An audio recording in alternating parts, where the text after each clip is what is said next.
Okay, it's been a couple of weeks since we were up here. I was up here. 2 weeks ago, we were on chapter 8 of Proverbs and on verses 22 and 23. And this proved to be quite a discussion item.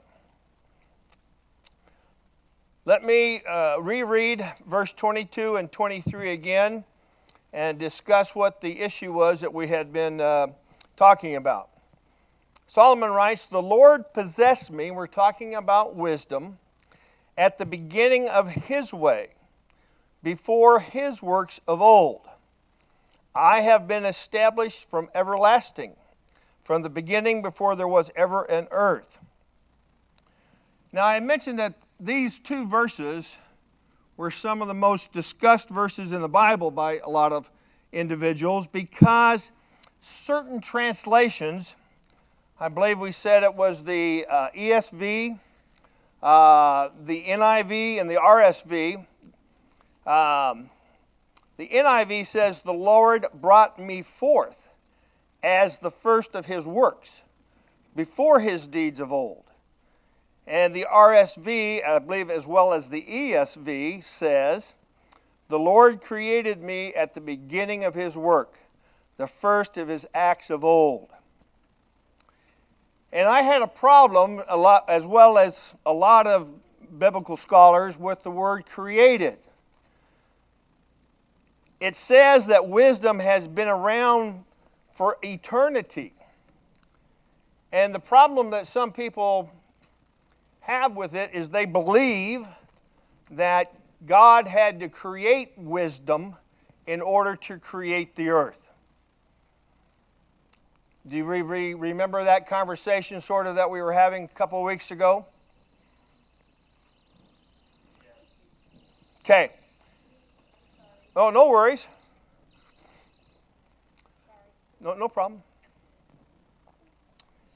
One of the things that I have discovered in doing studying and preparation for these classes is that words don't always mean the same thing as we think they do. I know Jason's going to comment on this in a minute, but there are certain words in the Bible that does not translate, or certain words from old, from Hebrew or Greek, that do not translate very well. They mean something. In fact, in Hebrew, what this verse says is that God was the father of wisdom. Okay? Now, I believe, as it says here, that wisdom has been around for all eternity just like God has. Okay? I hope we all agree on that. Wayne said something to me on Saturday morning when we had the men's breakfast.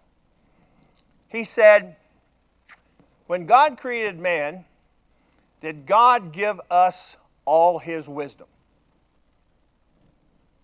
No.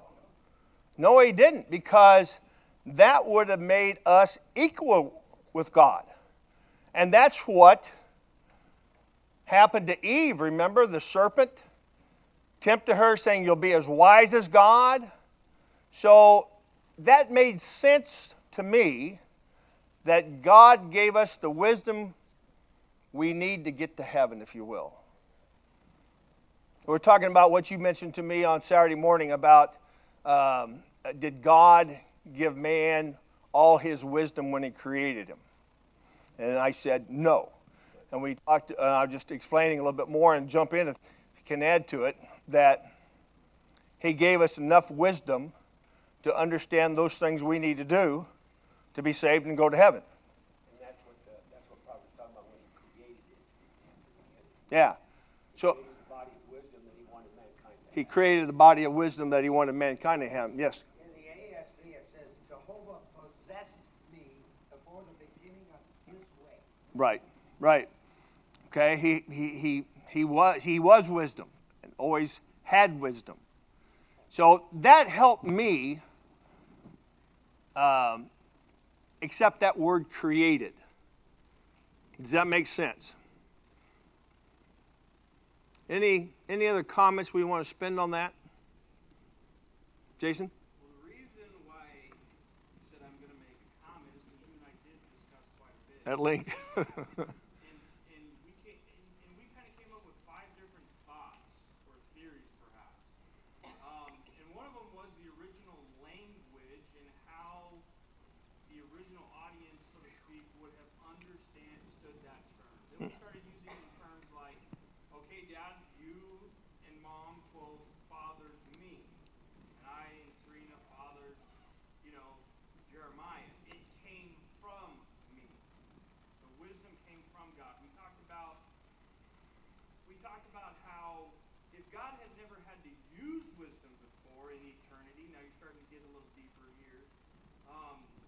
Is it as if this is the first time he's quote using it? And then you and I disagree because there's 2 specific passages in the New Testament which talks about before time began, the 3, the Godhead, in eternity before time began, had decided to save or redeem man in the future time period. Mm-hmm. We talked about that. What was interesting too is we went in depth and we looked at specifically, we did a word search as best we could, not being Hebrew scholars, but we looked at the beginning of his work, the first of his acts of old. The word work and acts are different Hebrew words. One meant everything one meant his journey. So God's journey. Well, again, because of those passages in the Old Testament, we know he made loving, kind, wise decisions in eternity. For one, by establishing us a plan for us to be saved. And then secondly, the acts are literally they regarded it was a duty. It was the things he did. It was an actionable term.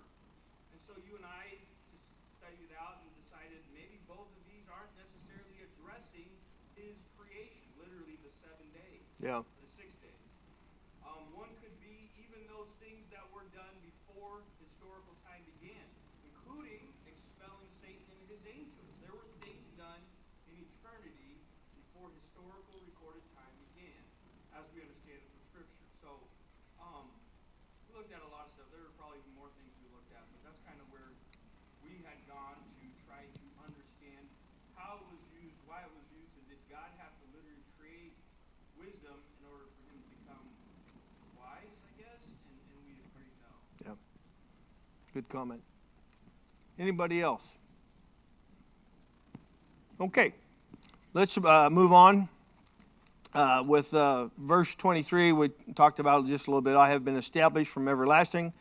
And I wrote down here in my notes, it is impossible that this could have been said of any created thing. The eternity of wisdom as a possession of God is clearly stated here. Wisdom is eternal. I think we kind of agree on that as far as God's wisdom. The last, or verses 23 through 27 really confirm that. From the beginning, before there was ever an earth, then verse 24, when there were no depths, I was brought forth, when there were no fountains abounding with water, before the mountains were settled, before the hills, I was brought forth, I being wisdom, while as yet he had not made the earth or fields, or the primal dust of the world. When he prepared the heavens, I was there. When he drew a circle on the face of the deep. Now it's interesting that the King James Version says, when he set a compass upon the face of the depth, for verse 27. Obviously, the writer of Proverbs knew that the earth was not flat, as a lot of people early on had thought. Men of science, of course, didn't discover this until thousands of years later. Obviously, Solomon knew. All these, when he drew the circle on the face of the deep, all these confirm that wisdom is eternal. Before the earth was created, wisdom was with God. So, is that okay to move on from there? Okay. Verse 28. says, when he established the clouds above, when he strengthened the fountains of the deep. I like what the New American Standard says, it translates of this verse. It says, when he made firm the skies above, when the springs of the deep became fixed. The basic truth of this statement is totally lost on some translations. Meaning this, that the skies above us are indeed firm, if you think about it. The atmosphere itself is a divine coat of armor that protects the planet Earth from the ultraviolet radiation from the sun, okay, that would cause all of life to be destroyed if it was not there. Call it the ozone. And two, also it protects us from the thousands of meteorites that fly through space that could have hit us and made us much look like the moon with all those potholes and pot marks and stuff like that, had it not been for the atmosphere being firm and those glancing out. When we see a shooting star, that's what we're seeing, is the atmosphere protecting us from being hit by that. I found that to be really, really interesting. Every time, as I said, one sees what is called a falling star, he really is witnessing our firm skies burning up and destroying another meteorite. God thought of everything, didn't he? Thought of everything. Comments or thoughts? Yes. Well, you look at when the space shuttle comes back into the atmosphere, all those little mirrors that they put on that shuttle starts burning up. Yeah, the heat They tiles. gotta refix that for the next trip because God has protected Earth with that firmament That- right there. With that shield, yeah. Yeah. Yeah, very true. Very true. Other thoughts? Okay. Verse 29, when he assigned to the sea its limit, so the waters were not transgressed, his command, when he marked out the foundations of the earth. Finishes up that part of it. All key statements about wisdom being with God from the beginning. Verses 30 through 31. Let me read these. It says, then I was beside him as a master craftsman, and I was daily his delight, rejoicing always before him, rejoicing in his inhabited world, and my delight was with the sons of men. The Lord delights in the wisdom that made the beauty of creation possible. God took pleasure in the wisdom displayed by his workmanship. God rejoiced when he saw everything that he had made was good. Remember what it says in Genesis 1:31? And behold, it was very good. God was pleased. He made a wonderful place. Sometimes we don't, I think, appreciate it like we should. Any thoughts on that? Okay. Moving on to 32 through 35. If somebody would read that for me, please. Now therefore, O sons, listen to me, for blessed are they who keep my ways. Heed instruction and be wise. Do not neglect it. Blessed is the man who listens to me, watching daily at my gates, waiting at my doorposts. For he who finds me finds life, and obtains favor from the Lord. These verses here state the obvious happiness of those who obey her, or wisdom. I guess the question that we could ask is, after considering the advantages of wisdom as well as her proven quality in God's creation, why in the world would anybody refuse it? We've asked that question before. How could you refuse it knowing how good it is? But it happens. It happens. It says here that the man who seeks God's will be blessed. And that is true. Very true. And then verse 36 wraps up the chapter. It says, but he who sins against me wrongs his own soul, and those who hate me love death. Solomon says if you love death, then refuse wisdom. It's kind of that simple. What a choice, huh? What a choice. The Lord has made us free, moral agents and forces no one to obey him. But this choice we make proves whether we really love our souls or not. The question, yes? Look at what Paul wanted to do. Paul really wanted to go to be with the Lord. But he said, because of you, brethren, I will stay and help you and serve you. Yeah. But he said, I want to go. Yeah, he was torn. He was very torn. Torn between the two. It's all on us. It is. It's all on us. It's our choice to make. And that's what we find here, that we in the end, when we stand before judgment, we cannot blame anybody else but ourselves. You know, the words itself, I just had a discussion with a guy in my class in a forum, and then 2 hours before tonight. But anyways, that was my position. I'm all about free will agency. I got to make the decision. Real change comes when I choose to change and transform my thinking. Let the words of Christ and scriptures change my life. But here it says to find. He who finds you, right? Seldom have I found my car fixed by reclining for hours on end and doing nothing. You know, finding has to do with going and searching. Being proactive. Right. And finding where the truth and wisdom and love and joy and grace and mercy, where it abides. You gotta be proactive. Yeah. There's a lot of enjoyment I have found in trying to find out more information about the Bible and what I'm teaching. I mean, you got to dig deep sometimes, and you got to ask questions. I love the discussions that Jason and I have at times. We bounce things back and forth all the time. It's good. Any other thoughts on chapter 8? Okay, let's begin in chapter 9. Chapter 9, the 18 verses in this chapter really deal with two choices of life: wisdom or folly. The first 6 verses describe how wisdom has made preparations and sent out invitations. Let's look at verse 1. It says, wisdom has built her house. She has hewed out her 7 pillars.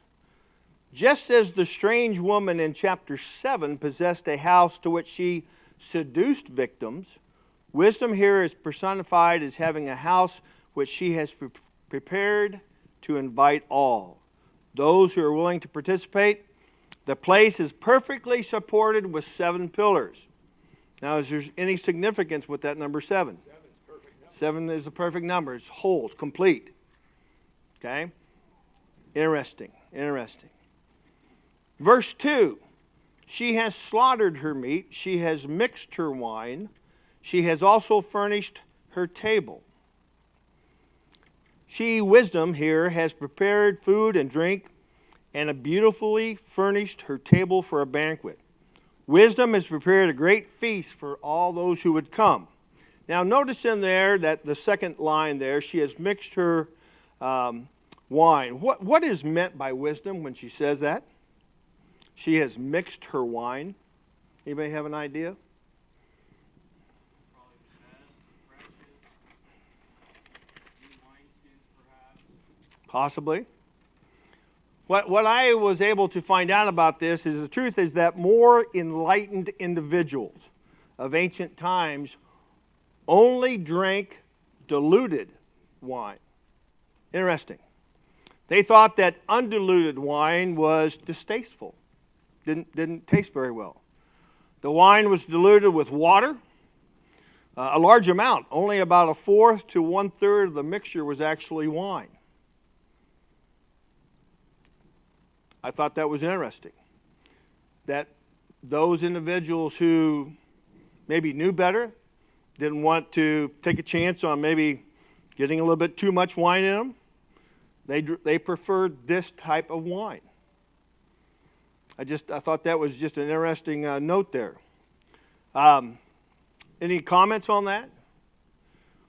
The wines that we have today, upward of 20% alcohol, because some of them are distilled. if you will, that process of distillation causes the grapes to ferment more sure. And I just read about this. Okay, I don't know anything about it really. Sure, yeah, right. Nice anyway, what's that? Nice rug dance. Yeah, nice rug dance. But just and it doesn't necessarily mean that it was even fermented wine. Wine itself, when you look up what it means, can be alcoholic or it can be non-alcoholic. Fruit of the vine is grape juice. That's literally what it is. They go through that process of fermenting it to make the wine that people like to have today. And they did that back then too. So it doesn't say what kind of a wine this was, but when it talks about diluting it, that makes sense that it was a fermented wine or alcohol. Yes, James? If they were mingling the wine, wouldn't that be to get the best taste they could? Isn't that why you would do that? Let me think on that for a minute. Sometimes they added spices and stuff to it, okay, to try to get that. But by no means does that mean they added anything harmful to it to make it stronger. But they could have mingled different wines together to improve the taste. But what I found out, what I read, was they diluted it with water because that was what was preferred. Yes, question back? Actually, pretty much what you said was what I was going to read here in my notes. It said to add spices. Yeah. Okay. Verse 3. She has sent out her maidens. She cries out from the highest places of the city. She sends forth maidens to invite the guest. This verse reinforces the fact that God has used every means of communication to get the words of wisdom to his children. And when you think about it, that's true. Daily he cries for all to come to the feast. We sing a song, all things are ready, come to the feast. And that's what is happening here. Interesting. Thoughts or comments? That's right. That's right. Verse 4, whoever is simple, let him turn in here. As for him who lacks understanding, she says to him, come and eat my bread and drink of the wine which I have mixed. Okay? Verse 4, in other words, says, let him come to my house. Again, we see that the word simple, meaning naive, the uncommitted, those who need strength, if these will accept, they can be filled with the goodness of God. Amen. In verse 5, again, come, eat, and drink. The hour of decision has come. It's time to make a choice. There's an interesting passage over in Isaiah 55 and verse 1. Actually, it goes through verse 5 also. Isaiah 55.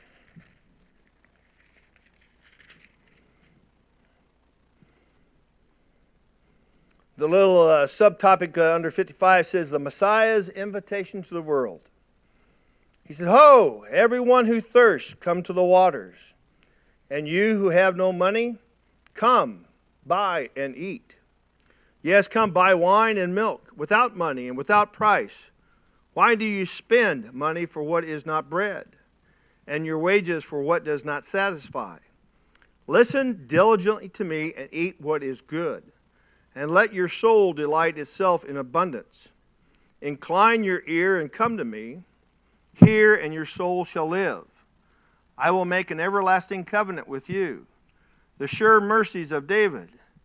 Indeed, I have given him as a witness to the people, a leader and commander for the people. Surely you shall call a nation you do not know, and nations who do not know you shall run to you. Because of the Lord your God and the Holy One of Israel, for he has glorified you. Another cross-reference verse to look at is John chapter 6, verse 35.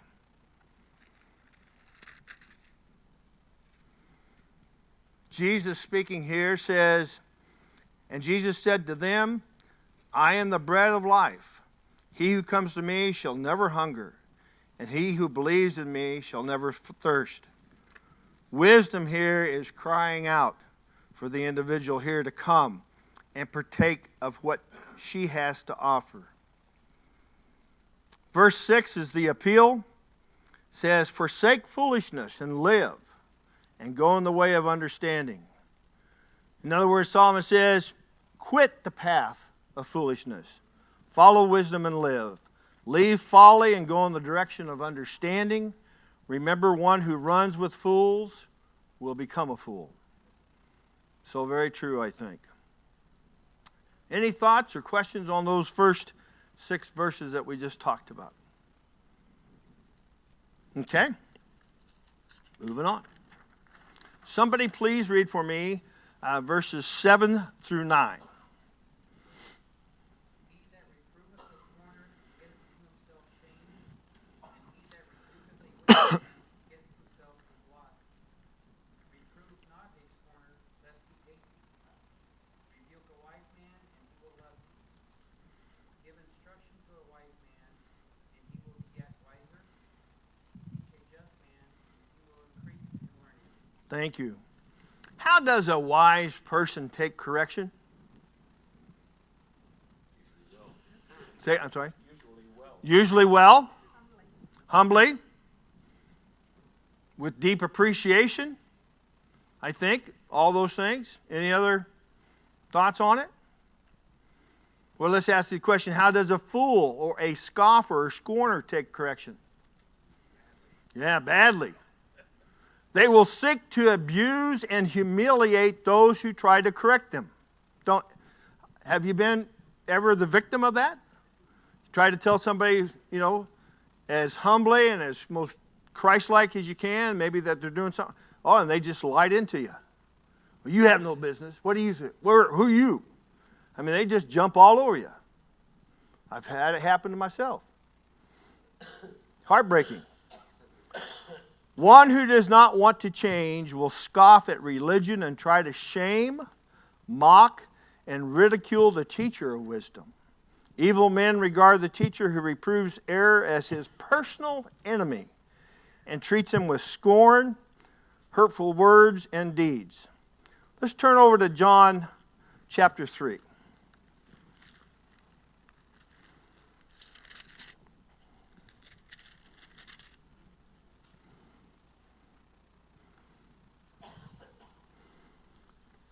John chapter 3, verses 19 through 21.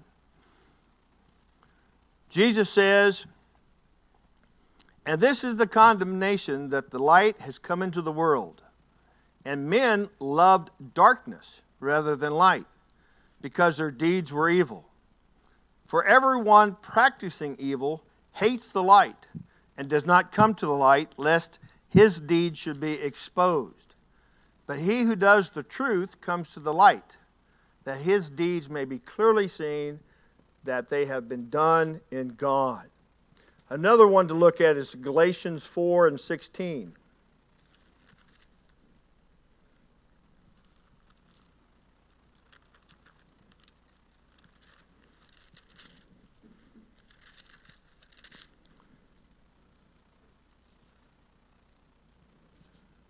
Paul writes, Galatians 4 and 16, Have I therefore become the enemy because I tell you the truth? I mean, how many times when you tell somebody the truth sometimes hurts, doesn't it? People don't want to always hear the truth, but they need to be told the truth. And it's up to us as Christians, if we see that they are in error, to at least point that out. Any thoughts, any comments? Okay. Let's look at verses 8 and 9. James read, do not reprove a scoffer, lest he hate you. Rebuke a wise man, he will love you. Give instruction to a wise man, he will still be wiser. Teach a young man, he will increase in learning. What will a wise man do as he learns? Put it into practice. He'll use that wisdom, won't he? He'll use that wisdom. Will he be satisfied that he has learned enough? I hope not. Okay? Once you think you know all the answers, that's when you're in trouble. No, he will. He will want to continue to learn more and more and more. Thoughts? The wise man will love the teacher who gives correction and will respond. He will become wiser by seeking to learn more. Question: what is the difference between a wise man and a scoffer or fool? What's the one major difference? Is it intelligence? No, I don't think so. Chuck? Hunger for knowledge, okay. Willingness, you're getting warmer? Attitude. It's all about attitude. Those who want to learn will learn. Anybody who teaches has gone through this with kids in school whose attitude is, I don't care. You know? I don't want to learn. Yes. David. About the wisest you'll ever be in your lifetime is when you're about 14 or 15 years old. At that age, you know almost everything. Yeah, I did. I'm sure everybody else did. Every time you realize that, that maybe I don't know. Oh, that is so true. So true. But that's one of the hardest, most frustrating things about being a teacher is when you get kids who have an attitude who don't care. I mean, you know, when a football team or any sports team doesn't do well, okay, who are they always blaming on? The coach. Well, it's the same way in school. When the kids don't do well, whose fault is it? Well, it's got to be the teacher's fault. Well, did you do your homework? No. Did you study for the test? No. Did you take notes? No. You know, you make phone calls home. Well, I'm a working mom. I try to be there for him, but I just can't all the time. It's the one excuse after another. And that attitude, whether it be in school or attitude towards religion, is so important. It's where you're going to spend eternity. Any other thoughts or comments on that? Use it just one more time as an analogy because it works well, and I'm a teacher. You know, the proverb writer here, King Solomon, he's saying you have to go and search for it. And again, with a lot of our students, it's not just did you do the thing you needed to do. Many times we'll even take a step back and go, do you understand what we're doing? Do you need extra help? And it's still no. Or no, I don't have time, or after school I have to do this, or whatever. You got it. It's the attitude, like you say. You Yeah. gotta want to learn it and to change and to do those things. Anybody who has been successful in life, I firmly believe this, has an attitude that they wanted to be successful. They wanted to do well. Oh, I saw your hand go up. I thought it was a question. Any other thoughts? Okay. Remember, it is difficult to teach a fool because he thinks he already knows everything. Okay? Turn to Matthew 7:6 for me, please. This ties in very nicely.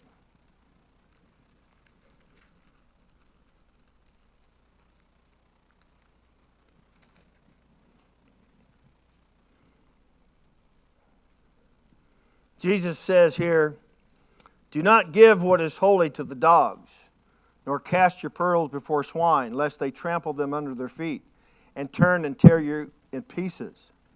In other words, if they don't want to hear, if they don't want to participate, he says in Matthew 10:14, turn over there and just read it verbatim. And whoever will not receive you nor hear you, these are instructions to the apostles. When you depart from that house or city, shake off the dust from your feet. You cannot force anybody. Like we talked about, we're free-willed. We have got to want to be able to do that. Any thoughts or questions on that? Yes, Marla. Who has said in his heart there is no God? Yeah, Yeah. Yeah, it's amazing to hear some of these people talk at times. You know, obviously, we probably understand as well that not casting our pearls among swine doesn't mean that we're not supposed to go out And try. evangelize the lost. There's also heavy understanding of what swine were to Jewish individuals, to the Israelites, an unclean animal. So if I'm in the presence of constantly unclean animals and I'm trying to convert something that low, that dark, that bad, so to speak, might not be wise. But I just had a conversation with a former student of mine just yesterday at Fair, and this girl and her family, nothing to do with religion. They're big time anti-religion. But she would hear it from me in class, and she was one of our FA officers. So a lot of times when we get in the car at 4 in the morning with kids, in order for me to stay awake, I'm going to talk. These things I talk about. Going to talk to her, she goes, Mr. Gentry, I think I want to go in and study Christian ministry. I thought, wow, and she's a little bit progressive, but at the moment it's a foot in the right direction. Oh yeah, So, she's just continue to encourage that. But no kidding, her parents are so against religion that they're a little bit of at odds now, and so with her. yeah. Yeah. So there's a number of people involved in getting her towards the right direction. But if some of us go, oh, well, they'll never believe or they'll never do that, it's a little different. Yeah, you have to at least try. Question, yes. Actually, it's a good point because in the position that I'm in, I know God, thank God I do, but the thing is, I think, to add on, I think, to what he's saying is just because you go out and you try to preach God or teach somebody, just because you may have the door shut in your face over here, don't mean you as a teacher need to give up on other people because you never know who you may come across that may need that may listen to you. But there's just so many people. I'm out every day trying to do it better myself, and I don't hear anybody come and say anything to me. It's like the church just doesn't say anything. One of the most important things to remember is that you never know when the seeds you plant will germinate, okay? Will take hold. It's our job to plant the seed. If a door is shut in your face, Jesus gave instructions to his own disciples, I believe in Mark 6. You shake off the dust. Yeah, Matthew 10 and 14 too. That when. I'm following along, I promise. That's why you can't give up. You got to keep going because eventually your words might do somebody. That's right. That's right. It's like the story. Oh, go ahead. You look at the example of Paul, how many ups and downs he's had, and Christ said, you're going to be a vessel for me. You're going to have a rough road. And he did. He got beat, he got stoned, he got whipped. Oh, yeah. It didn't stop him. No. He still kept on going. Kept on. He says, there's another town, there's souls out there, I need to reach them. Yeah. Mo? Even if you look at Paul on Mars Hill, when he was speaking to the intellectuals there, he speaks of who were scoffers amongst the listening. And at the end, there were some that thought that, this is more. Yeah. Tweak their interest a little bit. Yeah, you never know. You never know. Good comments. Yes, David. Matthew 10:16 says, Behold, I send you out as sheep in the midst of wolves. Therefore be shrewd as serpents and innocent as doves. So we're to go out there and we're to spread God's word, find God's word. But we also have to be aware that, like we're casting our pearls before swine, it comes to a point where we need to realize we'd be better off going to teach someone else, not wasting our time with. Yeah, we need to have a little what I call street smarts, when it comes to that. Yes, Mo. Absolutely. Timing is everything, as they always say, okay? And you, yeah. I wasn't going to say anything else, but I couldn't stop because Mo said something. Just before Mo said that, I was thinking about going to Acts 17. And the reason why is because when Paul addresses these men, these philosophers, these intellectuals, these guys, they're worshiping idols, and they're worshiping literally, there's a sign that says to an unknown God. Yeah. But what he says, I think, not only perks their ears towards potential Paul's words, but he does it in a super gentle and almost beneficial way for his cause, because he says, "Men of Athens, I observe that you are very religious in all aspects." So he doesn't just blast them and tell them how wrong they are. He says, "Hey, I get that you're trying. I see it. You're on fire, or you're searching, or whatever." And then he leads into correction. He says, "This unknown God, I'm going to tell you about it."